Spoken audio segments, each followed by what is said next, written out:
Sarah arrived at Morrison Ranch with nothing but a satchel, a lie, and a desperate hope to survive the coming winter.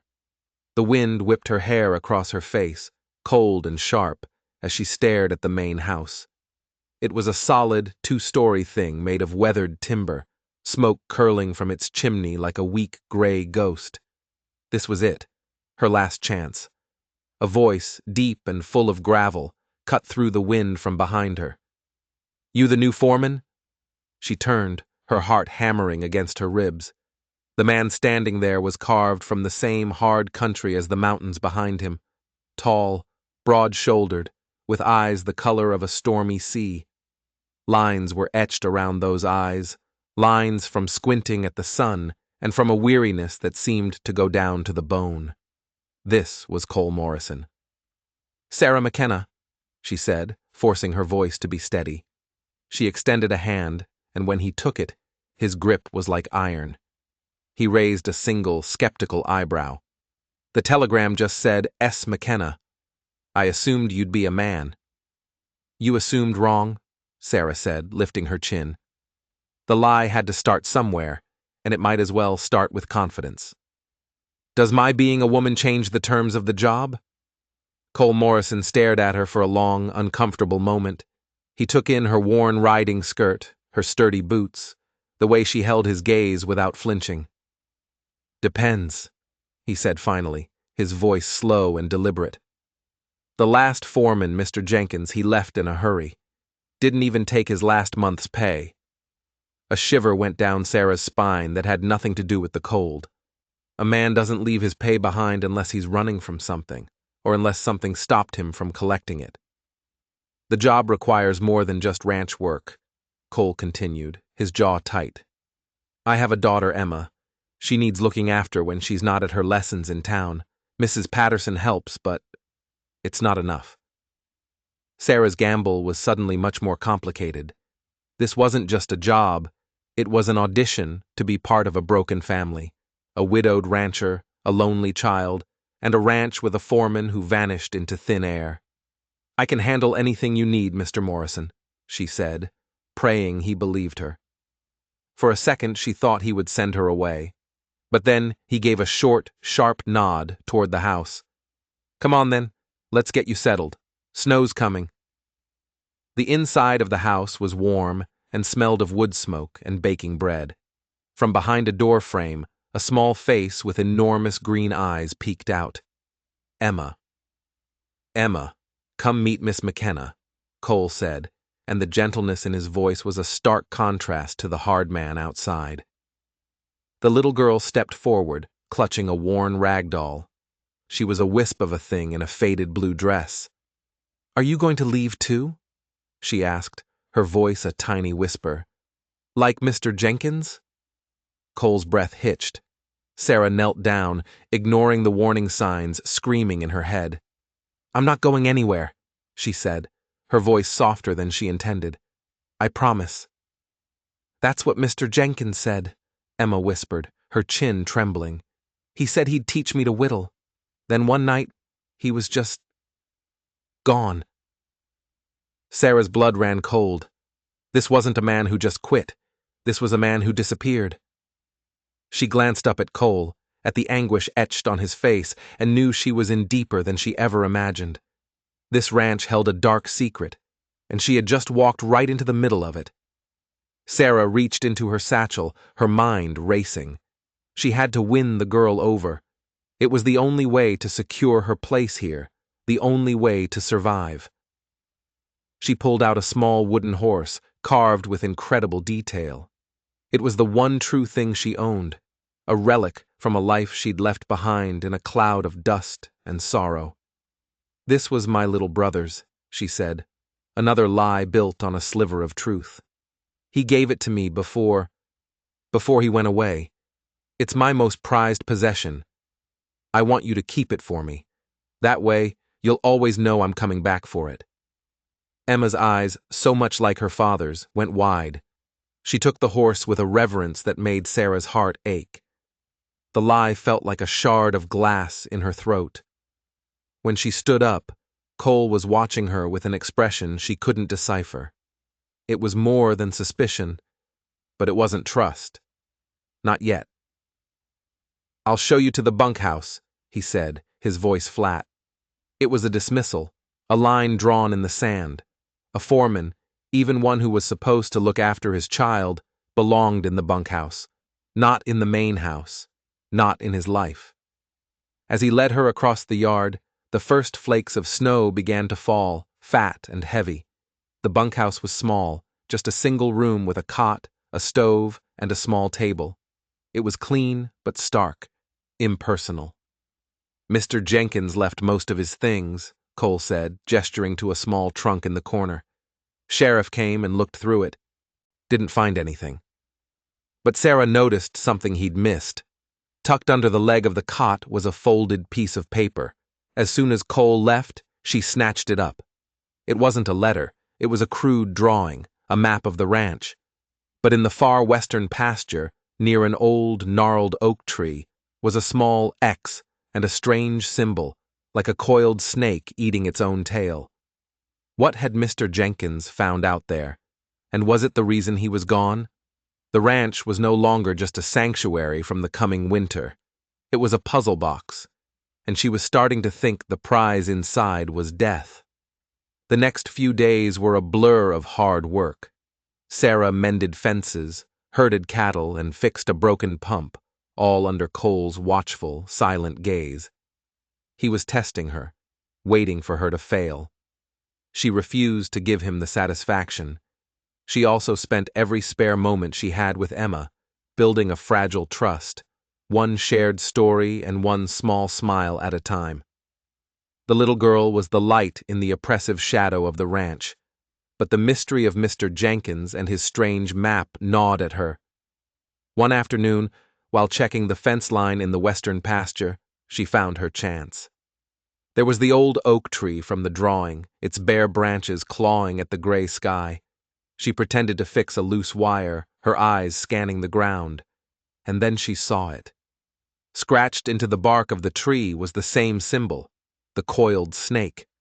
Her blood turned to ice. This wasn't a random mark. It was a sign, a warning. "Find something interesting, Miss McKenna." Cole's voice came out of nowhere. He'd ridden up behind her, silent as a wolf. Her heart leapt into her throat. She straightened up, forcing a casual smile. "Just admiring the view. And this old tree. It's seen a lot of years." Cole dismounted, his eyes narrowing as he looked at the tree. He didn't look at the symbol. He looked just above it, at a fresh set of deep gouges in the bark. "Looks like a bear's been sharpening its claws," he said. But they both knew that wasn't true. The marks were too clean, too deliberate. They looked like they'd been made by a tool, or by something being dragged. Cole's gaze shifted from the tree to her, and the unspoken question hung between them. "What did you really see?" Before she could answer, a blood-curdling bellow echoed across the pasture. Goliath, the ranch's notoriously ill-tempered bull, had broken through a fence and was now pawing the ground between them and the path back to the house. His eyes were red with fury. Cole swore under his breath and reached for the rifle on his saddle. "Stay behind me," he ordered. But Sarah didn't listen. She'd spent months in Denver listening to old ranchers tell stories. She knew a thing or two they'd never expect a woman to know. She started talking to the bull, her voice low and calm. She didn't move toward him. She moved sideways, slowly, deliberately making herself smaller, less of a threat. Cole watched, stunned into silence, as she coaxed the massive animal, step by step, back toward the gap in the fence. By the time he was secured, Cole was staring at her as if she'd grown a second head. "Where in God's name did a scullery maid learn to do that?" he asked, his voice a low growl of disbelief. The slip was so casual, so damning.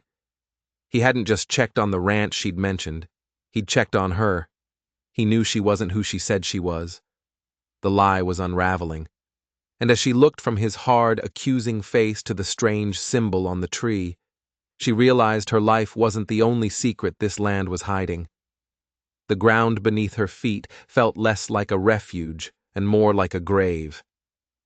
The tension on the ranch became a living thing, thick and suffocating. Cole watched her every move, his silence more damning than any accusation. He knew she had lied, but he didn't know why. And Sarah knew he was hiding something about the ranch, about the man who came before her. They were two people circling each other, bound by a shared space and a child who was blissfully unaware of the storm gathering around them. Emma was the eye of that storm. She blossomed under Sarah's attention, her laughter echoing in the quiet corners of the house. One afternoon, she tugged Sarah toward a small, neglected plot behind the house. "This was Mama's garden," Emma said, her voice soft. "Papa doesn't come here anymore." Weeds choked the life out of what had once been rows of roses and herbs. But as Sarah knelt to clear some of the overgrowth, her fingers brushed against something hard and metallic beneath the soil. A lockbox. It was old and rusted, but it was locked tight. "What's that?" Emma asked, her eyes wide with curiosity. "I don't know, sweetheart," Sarah said, quickly covering it back up. "Just an old rock." But she knew it wasn't a rock. It was another secret. Margaret Morrison, the ghost that haunted this ranch, had buried something here. Was it a treasure? Or was it something she wanted no one to ever find? That night, the blizzard hit. It came in fast and furious, a wall of white that swallowed the world. The wind howled like a banshee, rattling the windows of the house. And in the middle of the storm, another sound cut through the night. Gunshots. Cole burst from his room, rifle in hand. "Rustlers," he snarled. "Stay with Emma. Bar the door." But Sarah wasn't about to hide. She grabbed the old shotgun she'd found in the bunkhouse, Mr. Jenkins's shotgun, and ran out into the swirling chaos. She found Cole pinned down behind an overturned wagon, the muzzle flashes of 3 riders lighting up the snow like deadly fireflies. They weren't just taking cattle, they were trying to advance on the house. "I told you to stay inside!" Cole yelled over the wind. "Emma is safe in the root cellar. They're not after the herd, Cole. They're after the house," she yelled back. The realization dawned on his face at the same time it did on hers. This wasn't random. It was targeted. She didn't hesitate. She used the storm as cover, circling around their flank. The skills she'd claimed to have, the ones she'd learned out of sheer desperation, were about to be tested. The first rider went down with a single clean shot. The second wheeled his horse around, firing blindly into the snow, and Cole's rifle cracked, silencing him for good. The third rider, seeing he was outmatched, didn't flee. He spurred his horse toward the back of the house, toward the garden, toward the box. Sarah raised the shotgun, took a deep breath, and fired. The man tumbled from his saddle into a snowdrift. The night went silent, save for the howling wind. Cole rushed to her side, his face pale in the faint light from the house. He grabbed her by the shoulders, his eyes wild with fear and something else. Something that looked like awe. "How did you—" He started, but he didn't finish. He just pulled her into a fierce, desperate embrace. She could feel his heart hammering against hers. A bullet had grazed his arm, and blood was seeping through his coat. "You're hurt," she whispered. "It's nothing," he breathed, his arms tightening around her. "Sarah." The way he said her name, it was a question and a plea all at once. He lowered his head, and she knew he was going to kiss her. And in that moment, buried in a blizzard with dead men in the snow around them, she wanted him to. She wanted to forget all the lies, all the secrets, all the danger. But just as their lips were about to meet, a glint of metal in the snow caught her eye. It was something the last rider had dropped. A flask, and etched into the silver was a familiar, chilling symbol. The snake eating its own tail. These weren't just rustlers. They were connected to the mystery. They were connected to whatever was buried in Margaret Morrison's garden. The kiss never happened. The moment shattered, replaced by a cold, terrifying certainty. Whatever they wanted, they were willing to kill for it. And now they knew she stood in their way. They brought the bodies into the barn to wait out the storm. Cole patched up his arm while Sarah made coffee, the silence in the kitchen heavy with unspoken words. The near kiss hung between them, a ghost of what could have been. The silver flask sat on the table, a cold, hard piece of evidence connecting all the strange events. "That symbol," Cole said, his voice low. "I've seen it before, a long time ago. Margaret. She used to draw it in her journals. She said it was an old family crest." Sarah's blood ran cold. Her family? She didn't like to talk about them, Cole said, his gaze distant. Said they were hard people, from back east. She left all that behind when she came out here. But it seemed her family hadn't left her behind. They had come looking for something she had hidden from them. The lockbox in the garden. The storm raged for 2 more days. When it finally broke, the world was blanketed in a pristine, silent white. It was a beautiful, deceptive peace. As soon as the roads were clear enough, the supply wagon made its way to the ranch, and with it, a telegram. Sarah watched as Cole read it, saw the warmth that had been building in his eyes turn to Arctic ice. His face became a mask of stone. He placed the telegram on the kitchen table without a word. It was from an associate of his in Denver.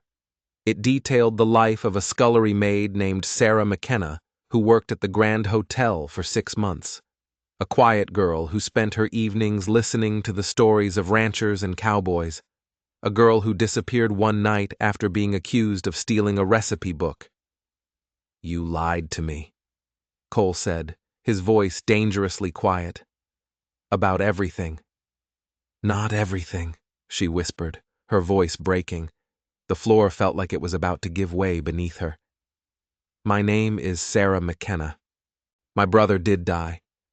The rest was a story I told myself so I could survive. You came into my home. You got close to my daughter, all based on a lie. I was desperate, Cole. I had nothing. Nowhere to go. So you decided to come here and play games with our lives?"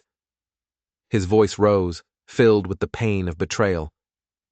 "The men who attacked us, the symbol, is that part of your game too? Are you with them?" The accusation was a physical blow. "No, I swear to you, no. I saw that symbol for the first time on the tree in the western pasture." But he didn't believe her. The trust she had so carefully, so deceptively built, was shattered. "Get out," he said, the words like chips of ice. "Cole, please, get out of my house, off my land. I want you gone by sunrise." From the doorway, a small voice whimpered. "Papa?" Emma stood there, her face pale, her eyes wide with fear and confusion. "Why is Miss Sarah leaving? She promised. She gave me her horse." Sarah's heart broke into a million pieces. She knelt and pulled the little girl into a hug that felt like a final goodbye. "I have to go, little one," she whispered, her throat tight with unshed tears. "But I need my wooden horse back now. Can you get it for me?" Emma ran from the room, sobbing. Sarah stood and faced Cole, her last shred of dignity, her only shield. "I know you hate me," she said, her voice shaking. "But those men are going to come back. They want something that's on this ranch, and they will not stop until they get it. You and Emma are not safe." He just stared at her, his face unreadable, his heart closed. Emma returned and pressed the small wooden horse into Sarah's hand. Its familiar shape was cold, a reminder of the warmth she was about to lose forever. She turned and walked out of the house, out of their lives, without looking back. The cold of the Montana morning was nothing compared to the cold in her soul. She had found a home, a family, only to have it ripped away by her own deception. As she reached the main road, she looked back at the ranch one last time. She had run there seeking shelter, but what she had found was a dark secret that was far from over. and she had left the two people she cared about most in the world alone to face it. The guilt was a heavier burden than her satchel. She had no destination, no plan. She was just running again. But a new, terrifying thought took root in her mind. What if the men with the snake symbol weren't just after the box? What if they were also after her? What if her past, the one she had worked so hard to bury, had finally caught up with her and put the Morrisons directly in its path? Sarah only made it as far as Cedar Falls, the nearest town. She took a small, cold room in a boarding house, her money dwindling with each passing day. She was trapped. Trapped by the weather, by her lack of funds, and by the gnawing fear for Cole and Emma. Every time she closed her eyes, she saw the snake symbol, saw the dead-eyed determination of the men who wore it. They wouldn't give up. She knew it in her bones. 3 days after she'd been cast out, there was a knock on her door. It was Mrs. Patterson. The older woman bustled in, carrying a basket that smelled of stew and freshly baked bread. She took one look at Sarah and clucked her tongue. "You look like death warmed over," she said, her tone leaving no room for argument. "Cole is a fool, a stubborn, proud fool." "He had every right," Sarah said, her voice hoarse. "I lied to him." "You loved his daughter back to life," Mrs. Patterson retorted, setting the basket down. "You made him smile for the first time since Margaret died. Some truths are more important than facts, child."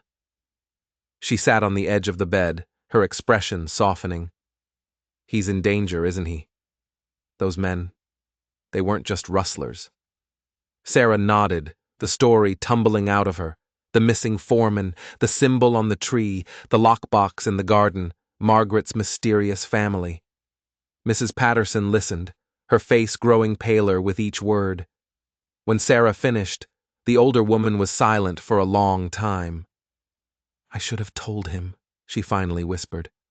"Told him what? About Margaret's brother." Sarah's heart stopped. She had a brother? A devil of a man named Silas.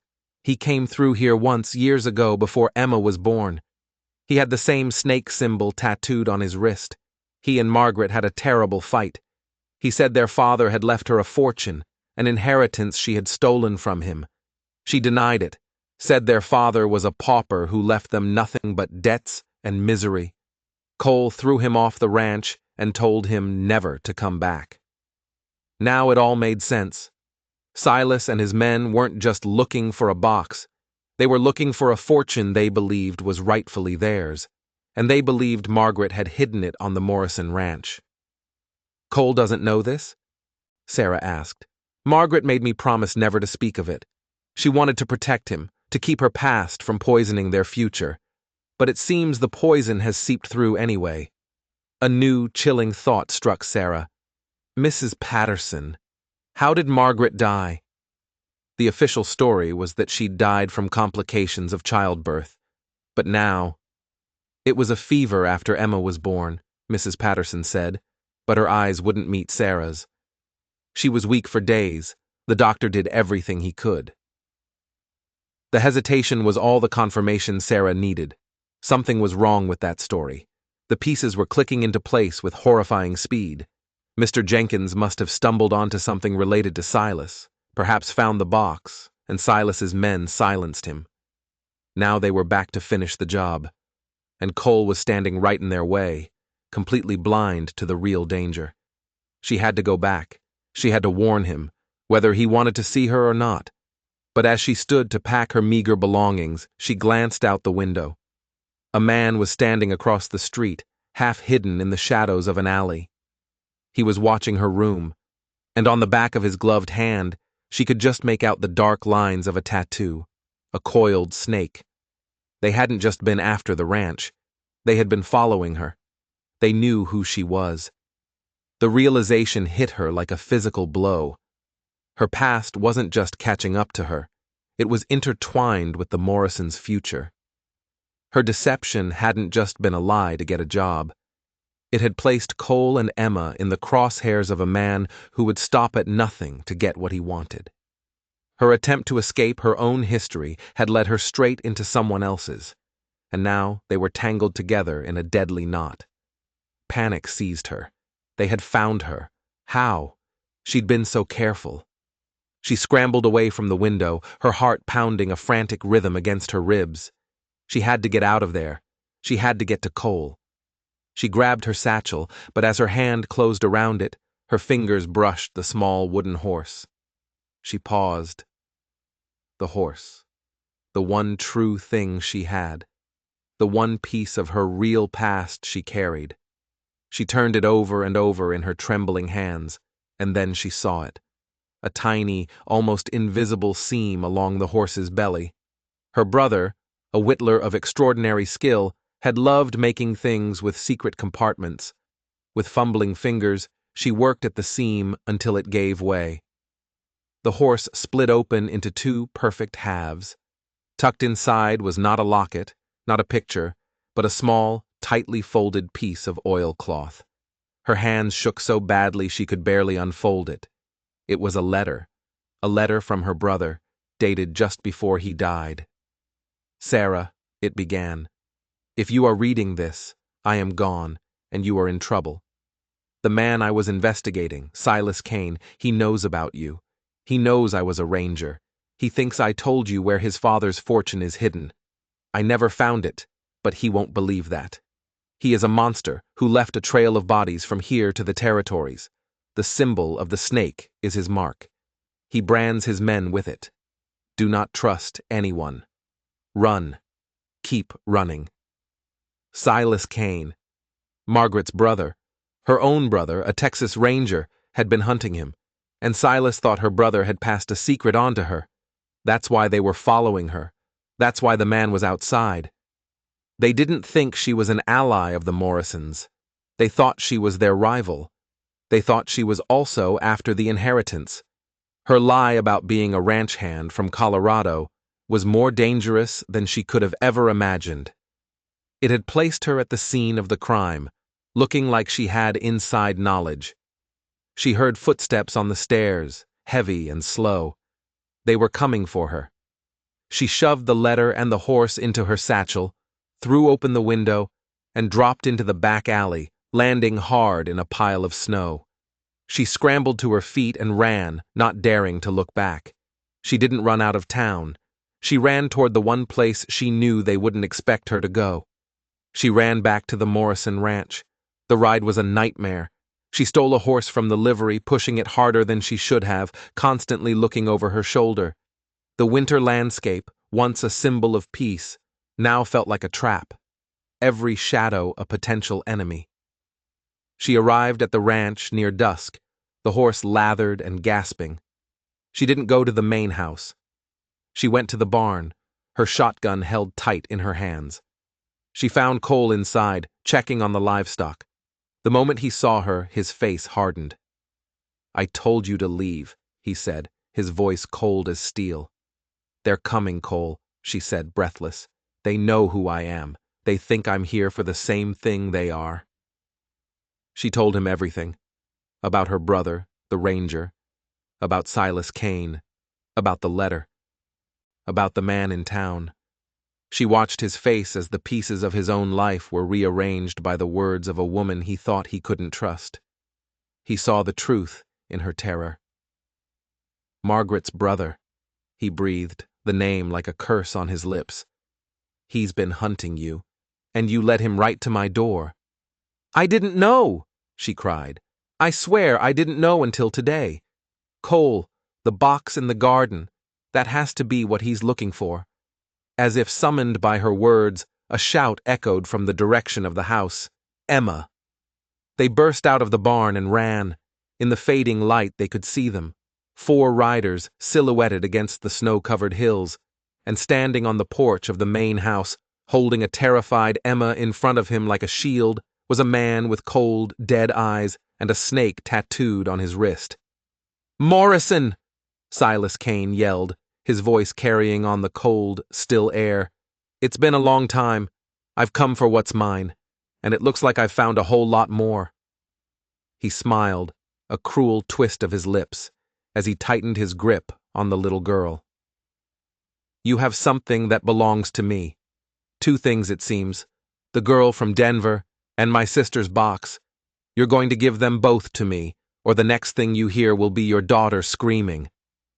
Cole froze, his entire body rigid with a fury so profound it was terrifying. Sarah saw the rancher disappear, replaced by a predator ready to kill to protect his own. Let her go, Kane. Cole's voice was a low, lethal growl. You want the box? You can have it. Just let the girl go. Silas laughed, a harsh, ugly sound that grated on the nerves. Oh, I'll get the box, and I'll get the girl. She knows things. Her ranger brother was a nuisance, sticking his nose where it didn't belong. I suspect he told his little sister more than he should have. He looked directly at Sarah. You've been a hard woman to find. It was a nightmare. Her past and Cole's present had collided in the most horrific way possible, with an innocent child caught in the middle. I don't know anything about a fortune, Sarah shouted, her voice shaking but clear. My brother never found it. Liar, Silas snarled, his grip on Emma tightening, making her cry out. He was getting close, I know he was, and he told you. Enough talk, Cole said, taking a step forward. The box is in the garden, behind the house, under a loose stone by the rose bushes. Take it and leave my daughter. A touching sentiment, Silas mocked. But I'm not a fool. You two, he nodded to Sarah and Cole, are going to dig it up for me. And you. He gestured to his other 3 men who were now dismounting, rifles ready. Keep them covered. If either of them makes a wrong move, put a bullet in the other one. There was no choice. They were outgunned and outmaneuvered. With rifles aimed at their backs, Cole and Sarah walked toward the garden, the snow crunching under their boots. The world had shrunk to this single, terrifying task. Every step was an agony. When I give you a signal, you run for the root cellar, Cole whispered, so low she could barely hear him. Don't argue, just take Emma and run. What's the signal? She breathed back. You'll know. They reached the garden. Cole pointed to the spot. There. One of Silas's men threw a shovel at his feet. As Cole began to dig into the frozen earth, Sarah's mind raced, searching for any advantage, any way out. Her eyes darted around the yard, from the woodpile to the main house to the barn. The sun had set, and long, dark shadows stretched across the snow. The digging was slow. The ground was hard. The minutes stretched into an eternity, each one thick with dread. Finally, the shovel hit something with a dull thud. The lockbox. Cole heaved it out of the ground. It was heavier than it looked, caked in frozen mud. Open it, Silas commanded from the porch. I don't have the key, Cole said, his voice flat. Silas laughed again. My sister was always sentimental. I'm sure she kept it somewhere clever. He looked at Emma. Where did your mama keep her secrets, little one? Emma, terrified, just shook her head and sobbed. But Sarah remembered something from that day in the garden, when Emma had first shown it to her. This was Mama's garden. Papa doesn't come here anymore. Margaret had a secret place, and it was connected to her daughter. The doll, Sarah said suddenly. What? Silas snapped. Emma's doll. Margaret made it for her. Let me see the doll. Silas hesitated, then ripped the rag doll from Emma's grasp and threw it toward Sarah. She caught it. Her fingers moved frantically over the stitched fabric, searching, and then she felt it, a small, hard object sewn into the doll's chest. A key. She ripped the seam and the small, ornate iron key fell into her palm. This was it, the moment of truth. She walked toward Cole, the key held out in front of her. The gunmen tensed, their rifles tracking her every move. She handed the key to Cole.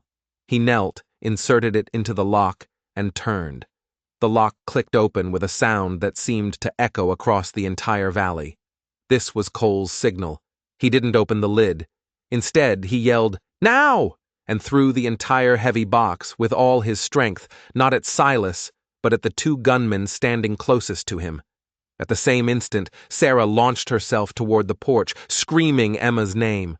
Chaos erupted. The gunmen, caught by surprise, were knocked off balance. Cole lunged for the rifle one of them had dropped. Gunshots exploded in the night air. Sarah reached the porch just as Silas, enraged, shoved Emma away from him and raised his pistol to fire at Cole. Without thinking, Sarah threw herself at Silas, grabbing his gun arm, forcing it upward. The gun went off, the bullet whizzing harmlessly into the night sky. They struggled, a desperate tangle of limbs. Silas was strong, his face contorted with fury. He slammed her against the porch railing, the wood groaning in protest. From the yard, she heard Cole's rifle fire twice, followed by cries of pain. He'd taken care of the other men. Now it was just her and Silas. His fingers wrapped around her throat, squeezing, cutting off her air. Her vision started to tunnel. Black spots danced in front of her eyes. With her last ounce of strength, she brought her knee up hard into his groin. He grunted in pain, his grip loosening for just a second. It was all she needed.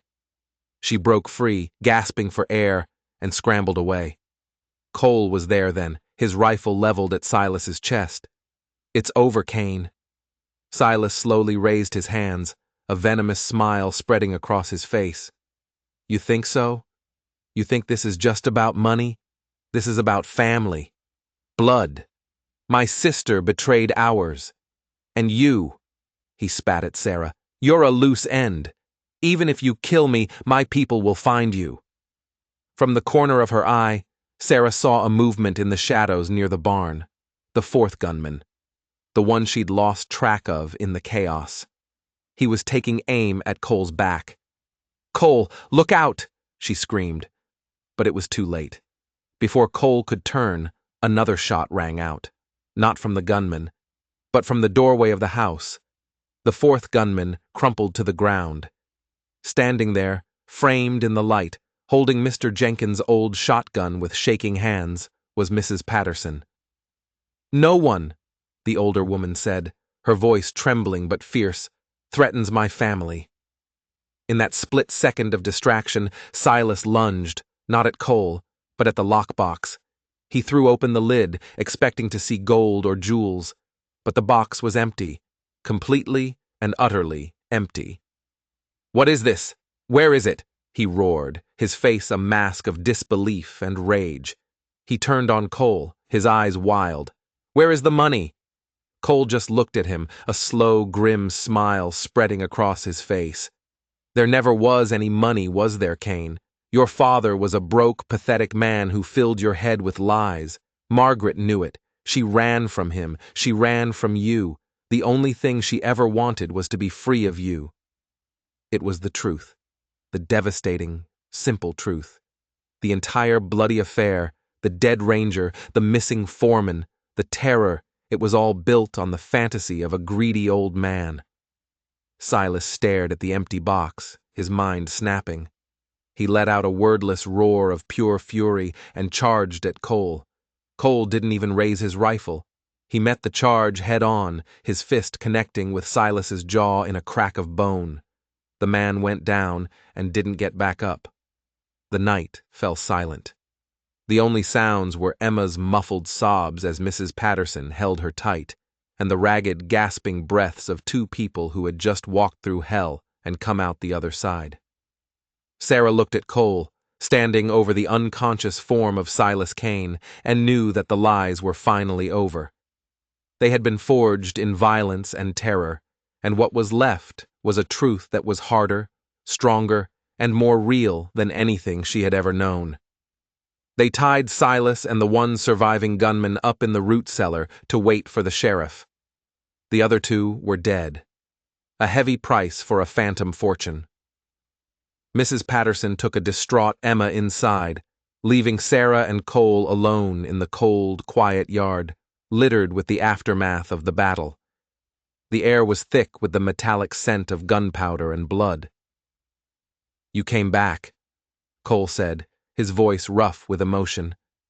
He walked over to her, his green eyes searching her face in the pale moonlight. You could have kept running." "I couldn't," she whispered, her whole body starting to shake with reaction. "I couldn't leave you and Emma to face him alone." He reached out and gently brushed a stray lock of hair from her cheek. His touch was electric, a current of warmth in the freezing night. "The things you said about your brother.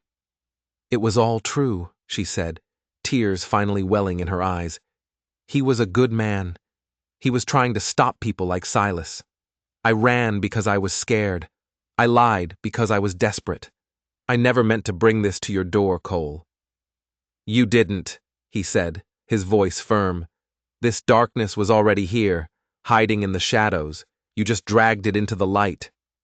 He pulled her into his arms, and this time there was no hesitation, no blizzard, no interruption. He held her tight, as if he'd never let her go. She buried her face in his chest, breathing in the scent of pine and leather and him, and for the first time in what felt like a lifetime, she felt safe. "I thought I'd lost you," he murmured into her hair. "When I sent you away, it was the stupidest thing I've ever done. I was hurt, and proud, and a damn fool. I lied to you," she said against his coat. "It doesn't matter," he said, pulling back to look at her, his hands framing her face. "The lies don't matter. What matters is the woman who faced down a bull to protect my pasture, the woman who made my daughter laugh again, the woman who ran into a gunfight to save my life, and who came back to face a monster to save my family." His eyes were shining with an emotion she'd only dreamed of seeing there. "I don't care where you came from, Sarah McKenna. I only care that you're here now." And then he kissed her. It wasn't a desperate kiss like the one in the blizzard might have been. It was slow and deep, and full of 1,000 things that didn't need to be said. It was a kiss of forgiveness, of gratitude, of promise. It was the kiss of a man who had found his way home. When they finally broke apart, he rested his forehead against hers. "Marry me, Sarah," he said, the words a soft breath in the cold air. "Marry me. Be a mother to Emma. Be my partner. Help me build a life here, a real one, with no more secrets." Tears streamed down her face, but for the first time, they were tears of joy. "Yes," she breathed. "Yes, 1,000 times yes." 3 weeks later, they stood in the small church in Cedar Falls. The whole town was there, their faces beaming. Emma stood between them, holding both their hands, wearing a new dress the color of a summer sky. Sarah wore a simple ivory dress that Mrs. Patterson had helped her sew. As she looked at Cole, at the unwavering love in his eyes, she felt the last of the old fear melt away. This was real. This was truth. "Do you, Cole Morrison, take this woman to be your lawfully wedded wife?" the Reverend asked. "I do," Cole said, his voice steady and sure, never taking his eyes off her. "And do you, Sarah McKenna, take this man to be your lawfully wedded husband?" "I do," she whispered, her heart so full it felt like it might burst. Outside, as they emerged from the church into the bright winter sun, gentle flakes of snow began to fall. Not a blizzard, but a soft, promising blanket. Cole swept her into his arms for a kiss while the town cheered, and Emma laughed with pure, unadulterated joy. "Now we're a real family," the little girl declared. Sarah knelt and hugged her tight. "Yes, we are." That night, back at the ranch, Cole led her into their bedroom. On Emma's nightstand, the little wooden horse had its place of honor, no longer a promise of return, but a symbol of a family forged, of trust rebuilt. In their room, Cole handed Sarah a small, leather-bound journal. "Mrs. Patterson gave it to me," he said, "for our story, for all the new truths we're going to write together." She turned in his arms and smiled, tracing the lines of his beloved face. "I love you, Cole Morrison. That's the only truth that matters now." "I love you too, Sarah Morrison," he said, kissing her with a tenderness that promised a lifetime of tomorrows.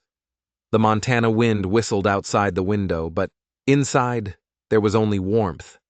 She had come to this ranch with nothing but a lie, seeking shelter from a storm. And in the heart of that storm, she had found everything.